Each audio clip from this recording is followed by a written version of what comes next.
V9 న్యూస్కు స్వాగతం. నా పేరు కిరణ్ కుమార్. ఇప్పుడు హెడ్లైన్స్. విశాఖ ఎల్ఐసి బిల్డింగ్ వద్ద ఉన్న అంబేద్కర్ విగ్రహానికి పూలమాల వేసి జై భీమ్సేన్ ఆధ్వర్యంలో ఈ యొక్క గణతంత్ర దినోత్సవం 76వ వజ్రోత్సవ వేడుకలు ఘనంగా జరిగాయి.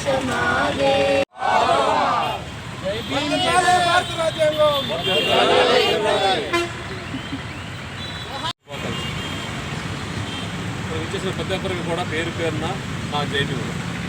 ఈ కార్యక్రమంలో మొదటిగా మన సున్నారావు గారిని తరలి వెళ్ళి పైకి స్టాట్యూకి తండేవాల్సి కోరుచుంది. వందే మాతరం, అందరూ వందే మాతరం పడవలసి కోరుచుంది.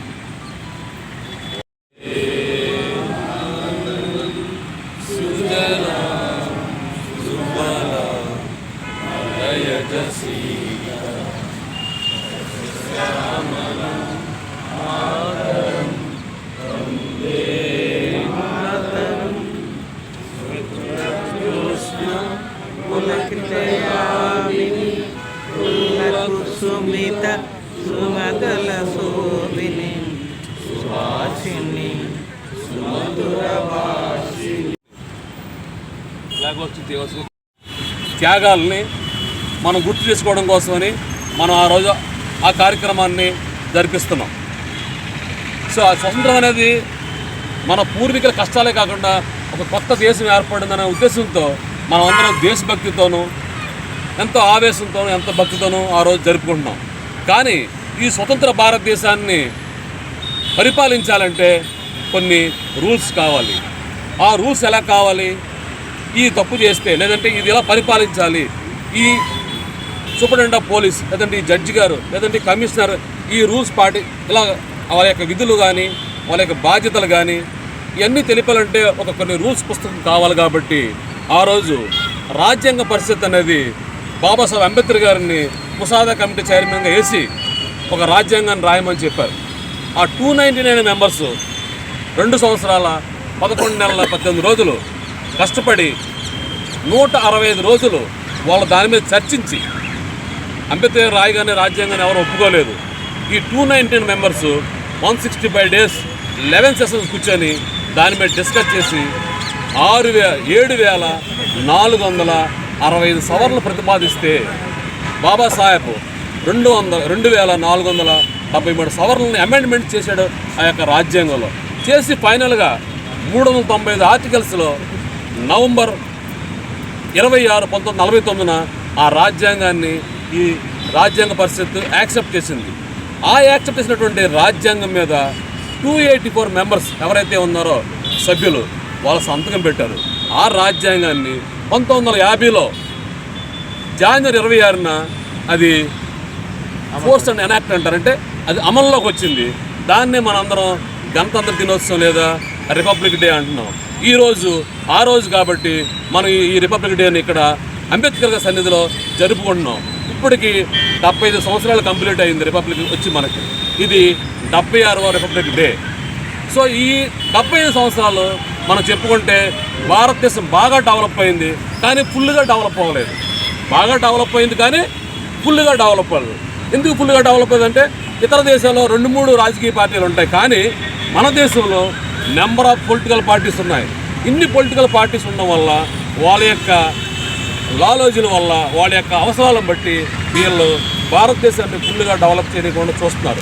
మన ఎడ్యుకేషన్లో, టెక్నాలజీస్లో, సివిలైజేషన్లో, అగ్రికల్చర్లో ప్రతి దాంట్లోనూ కూడా భారతదేశం ఈరోజు డెవలప్ అయి ఉంది. కాకపోతే ఫుల్గా డెవలప్ అవ్వలేదు. దీనికి కారణం ఈ నెంబర్ ఆఫ్ పార్టీస్. గత ప్రభుత్వం వచ్చినప్పటి నుంచి 10 సంవత్సరాలు కూడా మనం అన్ని విధాలుగా వెనకబడి వెళ్ళిపోతున్నాం. మళ్ళీ బాగా డెవలప్ అయింది, కానీ ఈ 10 years కూడా సెంట్రల్ గవర్నమెంట్ వల్ల అన్నీ ప్రైవేటైజ్ అయిపోయి మళ్ళీ మనం తిరోగమన చర్యలోకి బ్యాక్ వెళ్ళిపోతున్నాం. అటువంటి దాన్ని మనం ఈరోజు ఇక్కడ మనం మాట్లాడుకుంటున్నప్పుడు ఈ భారత గణతంత్ర దినోత్సవం వల్ల ఈ దేశానికి గణతంత్ర ప్రతిపత్తి వచ్చింది. ఆ రకంగా మనం ఈరోజు అంబేద్కర్ గారిని కూడా ఈరోజు మనం గుర్తు చేసుకోవాలి. ఆయన త్యాగాలు అందులో ఉన్నాయి. ఆయన సాక్రిఫైస్ ఆ రాజ్యాంగంలో ఉంది. ఈ రాజ్యాంగం భారతదేశానికి ఇవ్వడంలో అందరికీ సమానమైన హక్కులు ఉండాలని అంబేద్కర్ గారు ఆశించారు. మరొకసారి మీ అందరికీ భారత గణతంత్ర దినోత్సవ శుభాకాంక్షలు. జై భీమ్.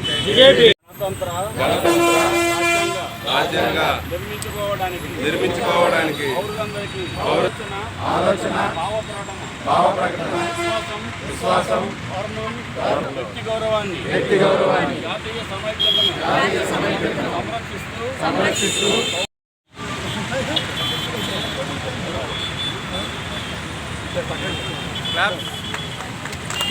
జై భీమ్, జై భీమ్, జై భీమ్.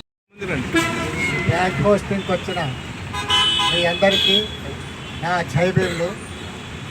ఈరోజు గణతంత్ర రాజ్యాంగ ప్రజాస్వామ్యాన్ని ఈ దేశంలో నెలకొల్పుకుంటామని మనకు మనమే రాసుకున్న రాజ్యాంగ పీఠికని చదివాము. అట్లాగే ఈ దేశంలో ఏ రాజకీయ పార్టీ అయితే అధికారంలోకి వస్తుందో ఆ అధికార పార్టీ ఆ రాజ్యాంగానికి తదుగుణంగా వాళ్ళు పరిపాలించాలి. కానీ ఈ రోజున ఈ దేశంలో భారతీయ జనతా పార్టీ వచ్చిన తర్వాత ఈ భారత రాజ్యాంగానికి వ్యతిరేకంగా వాళ్ళు సొంత నిర్ణయాలతో మతం మాధ్యంతో ఈ దేశాన్ని విడదీసి చిన్నాభిన్నం చేయడానికి వాళ్ళ అధికారాన్ని నిలబెట్టుకోవడానికే వాళ్ళు కంకణం కట్టుకున్నారు. కానీ ఈ దేశ అభివృద్ధి అలాగే ఈ దేశంలో ప్రజాస్వామ్యం నెలకొల్పాళ్ళు ఈ దేశంలో ప్రజాస్వామ్యాన్ని వ్యతిరేకిస్తున్నారు.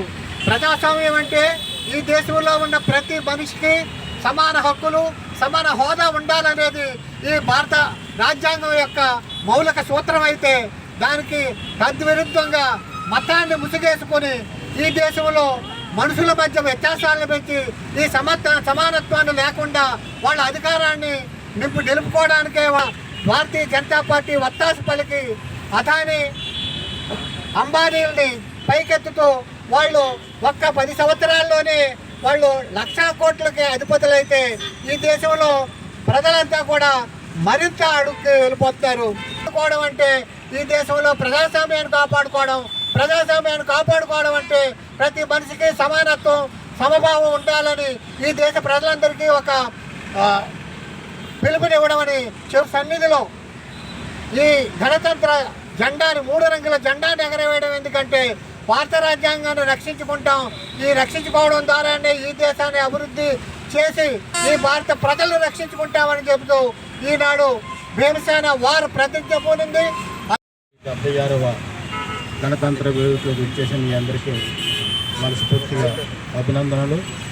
మరి ఇవాళ ఈ రాజ్యాంగాన్ని మనం సమర్పించుకుంటున్న అమల్లోకి వచ్చిన రోజు అయితే ఈ అమలు చేయడానికి రాజ్యాంగం 2 సంవత్సరాలు పైచిలుకులు సమయం పెట్టింది. దానికి అంబేద్కర్ గారు ఎంతో కృషి చేశారు. తల ఎత్తుకుని తిరగాలన్న ఉద్దేశంతో ఆయన ఆరోగ్యాన్ని కూడా పక్కన పెట్టి అనారోగ్యంతో బాధపడుతున్నా కానీ అలాగే మరి వారి కన్నబిడ్డలు కూడా చనిపోతున్నా కానీ ఈ రాజ్యాంగాన్ని పూర్తి చేసేంత వరకు కూడా నేను ఎట్టి పరిస్థితుల్లో విస్మరించను అని చెబుతూనే బాబాసాహెబ్ అంబేద్కర్ రాజ్యాంగాన్ని పూర్తి చేసిన తర్వాత మరి ఈరోజు అమల్లోకి వచ్చిన శుభదినం. మరి ఇవి అంటే ఎక్కడ అమలు అవటం లేదు.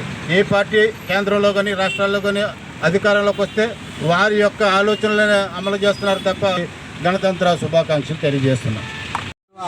గణతంత్ర దినోత్సవానికి మీ అమూల్యమైన సమయం వెచ్చించి ఈ కార్యక్రమానికి మీ అందరూ హాజరై చిన్నపిల్లలతో సహా హాజరై జయప్రదం చేసినందుకు మీకు ధన్యవాదాలు చెబుతూ ఇదే రాజ్యాంగంలో ఈ రాజ్యాంగం యొక్క స్ఫూర్తిని మనం భావితరాలకు అందించాలి. ఈ రాజ్యాంగాన్ని రక్షించుకోవడంలోనే మన రక్షణ ఉంది. సేవ్